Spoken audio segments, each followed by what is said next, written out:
हम निम्न नियमों का भी पालन करते हैं। अपने गोत्र में, अपने गांव में, वह आसपास के गांव में माता के गोत्र में विवाह के पक्ष में नहीं है। सख्त निषेध है। मुसलमान अपने नियम अनुसार कर सकते हैं। यदि अंतर धर्म विवाह मुसलमान हिंदुओं में करते हैं तो उनके लिए गोत्र को छोड़कर अन्य उपरोक्त सब नियम लागू रहेंगे। यदि हिंदू भी किसी मुसलमान लड़की से विवाह करेगा उसके लिए भी गोत्र को छोड़कर अन्य उपरोक्त नियम लागू होंगे। इसी प्रकार सिख, ईसाई या अन्य के लिए नियम रहेंगे, यानी गांव गवार पड़ोसी गांव में विवाह नहीं कर सकते। प्रश्न: क्या आप प्रेम विवाह लव मैरिज के पक्ष में है? उत्तर: हाँ, परंतु निम्न शर्तों के साथ। उपरोक्त प्रतिबंधित बिंदुओं को ध्यान में रखकर माता पिता की सहमति के साथ प्रेम विवाह कर सकते हैं। प्रश्न: आप सब त्योहार मनाने से रोकते हो? त्योहार तो खुशी का प्रतीक माना जाता है, इसमें क्या दोष है? उत्तर: त्योहार का अर्थ है किसी विशेष दिन को जो अपने धर्म की गरिमा से जुड़ा होता है। उस दिन कुछ अलग से खाना पीना करना, उस घटना की चर्चा करना जिस उपलक्ष्य में त्योहार मनाया जाता है। सब त्योहार किसी धार्मिक कथा से संबंध रखते हैं। उदाहरण के लिए नंबर 1 दीपावली का त्योहार इस दिन की गरिमा है कि इस दिन भगवान श्री रामचंद्र जी अपनी पत्नी सीता के साथ 14 वर्ष का वनवास काटकर रावण को मारकर सीता को उसकी कैद से छुड़वाकर अयोध्या लौटे थे। उस खुशी में दिवाली का त्योहार मनाया जाता है। घर घर में कई कई दीपक जलाए जाते हैं। प्रारंभ में गाय भैंस के घी के दीपक जलाए जाते थे, फिर सरसों के तेल के दीपक लगाए जाने लगे, फिर मोमबत्ती ने स्थान ले लिया। अब बिजली के छोटे छोटे बल्ब दीपक के स्थान पर लगाए जाते हैं। एक दिन ये सब कर दिया, फिर ना सीता याद आती है ना श्री राम। क्या आपको याद है नंबर 1 सीता जी को 2 वर्ष के बाद एक धोबी के वियम के कारण घर से निकाल दिया गया था। उस समय वह गर्भवती थी। ऋषि वाल्मीकि के आश्रम में आजीवन कष्ट सहा। 2 पुत्र साथ थे, एक का नाम लव, दूसरे का नाम जो ऋषि के आशीर्वाद से कुशा से बना था। कुश था। विचार किया जाए जिसकी पत्नी को निकाल दिया गया हो, बच्चों का व पत्नी का पता नहीं कैसे कष्ट का जीवन जी रहे होंगे। क्या वह व्यक्ति चाहे राजा भी क्यों ना हो सुखी रहेगा? स्वप्न में भी सुखी नहीं रह सकता, शर्म के मारे बोलता नहीं है। राजा रामचंद्र जी ने अश्वमेध में यज्ञ करना था, परंपरावश घोड़ा छोड़ा गया। उस पर लिखा था कि जिसको अयोध्या के राजा रामचंद्र की पराधीनता स्वीकार नहीं है वह घोड़ा पकड़ ले और युद्ध के लिए तैयार रहे। उस समय लव तथा कुश जवान थे। दोनों ने ऋषि वाल्मीकि से धनुर्विद्या सीखी थी। जब उन्होंने घोड़े के गले में लटक रही चिट्ठी पढ़ी, घोड़ा पकड़ लिया और धनुष श्री रामचंद्र की ओर तान दिया। युद्ध शुरू हुआ। श्री रामचंद्र जी उन बालकों को पराजित नहीं कर सके, उल्टा बालक श्री रामचंद्र जी की जान लेने वाले थे। सीता जी की दृष्टि पड़ी, दौड़कर बच्चों के पास आई, बताया ये तुम्हारा पिता है। रामचंद्र जी ने भी सीता को पहचान लिया। उसको गले लगाने के लिए निकट गए तो सीता ने पीठ फेर ली और धरती में समा गई। श्री रामचंद्र जी सीता जी के वियोग में दुखी तो पहले ही था, परंतु आशा थी कि कभी मिल जाएगी। जब आशा टूट गई तो श्री रामचंद्र जी का धैर्य जवाब दे गया। वहां से लौटा और अयोध्या के साथ बह रही सरयू दरिया में जल समाधि ले ली, डूबकर मर गया। प्रश्न: आप आलोचना कर रहे हो, आपके पास क्या प्रमाण है कि श्री रामचंद्र जी सीता के वियोग में दुखी रहते थे? उत्तर: रामायण ग्रंथ में प्रमाण है। प्रतिवर्ष रामलीला करते समय दिखाया जाता है कि जब सीता जी को रावण राक्षस अपहरण करके ले गया तो श्री रामचंद्र जी डिकरा डिकरा कर रोते थे, हाय सीता हाय सीता। पेड़ों से लिफ्ट कर, पशुओं से लिफ्ट कर पूछते थे कि तुमने मेरी जान को देखा क्या?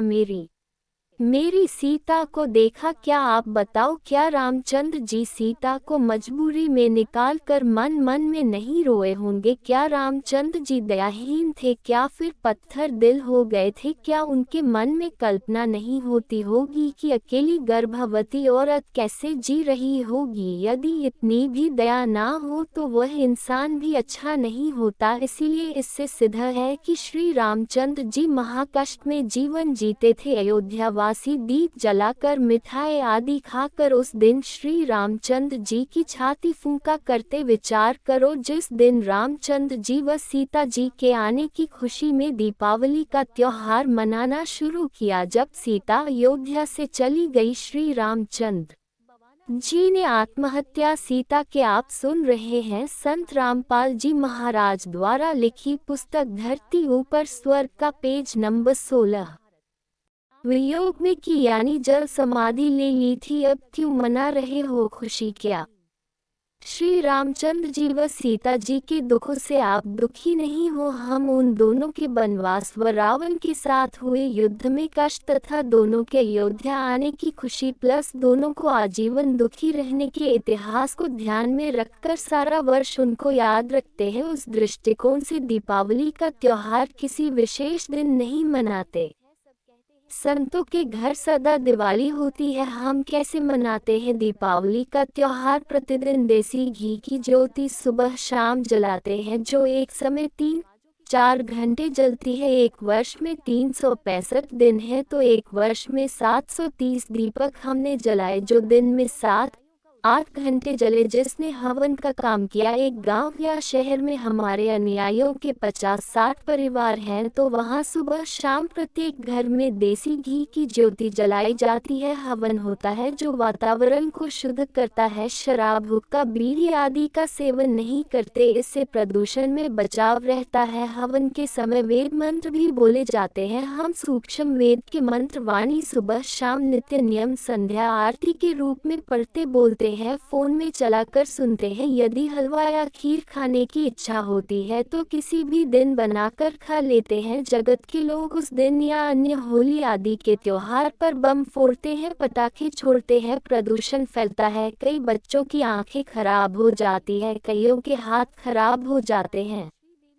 कई स्थानों पर आग लग जाती है। ये सब हम नहीं करते, सख्त हिदायत है। हम राम को दिन रात याद करते हैं। एक दिन की तो बात छोड़ो, होली दुल्हन के ऊपर जो उधमस उतारा जाता है उसका उस त्योहार से क्या लेना देना है? होली का त्योहार भक्त प्रहलाद की रक्षा परमात्मा ने की। भक्त प्रहलाद के पिता हिरण्यकशिपु के ने चिता की तरह लकड़ियों का ऊंचा ढेर लगाकर प्रहलाद भगत को जिंदा जलाने की योजना बनाई। होलिका नामक पापिनी जो प्रहलाद भक्त की सगी बुआ थी, हिरण्यकशिपु के आदेश से अपने ऊपर अग्निरोधक चद्दर ओढ़कर भतीजे प्रहलाद को विश्वास में लेकर कहा कि देख बेटा, मैं भी तो आग में बैठी हूँ, कुछ नहीं होगा। गोड़ों में प्रहलाद को बिठा लिया, अग्नि जला दी। परमात्मा ने आंधी चला दी में अग्नि रक्षक फायर प्रूफ चद्दर होलिका से उतारकर प्रहलाद भगत पर चढ़ा दी। आग भड़क उठी, होलिका जल मरी, प्रहलाद सुरक्षित परमात्मा ने रखा। इस खुशी का प्रतीक है होली का त्योहार। जगत क्या करता है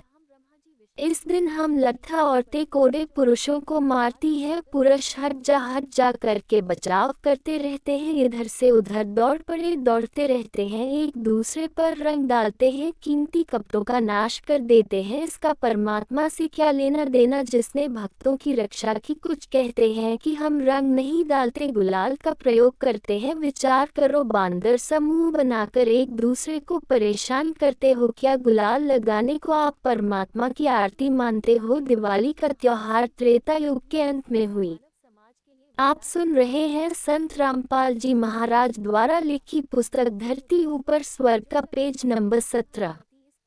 रावण वध व सीता समेत अयोध्या रामचंद्र की वापसी के बाद मनाया जाने लगा। उससे पहले क्या त्योहार मनाते थे? केवल धार्मिक जगह का अनुष्ठान करते थे। होली का त्योहार सतयुग के अंत में प्रहलाद भक्त की रक्षा परमात्मा द्वारा नरसिंह रूप में की जाने के बाद प्रारंभ हुआ। उस समय सतयुग लगभग 16 लाख वर्ष बीत चुका था। उससे पहले तो ये त्योहार नहीं मनाया जाता था, केवल धार्मिक जग शास्त्रों के अनुसार किए जाते थे जैसे हम करते हैं। हमारा उद्देश्य है कि सारा जहान शास्त्रोक्त विधि से सामाजिक व धार्मिक कर्म करे ताकि कलयुग में सतयुग जैसा माहौल बने, सब सुखी हो जाए। हम क्या करते हैं?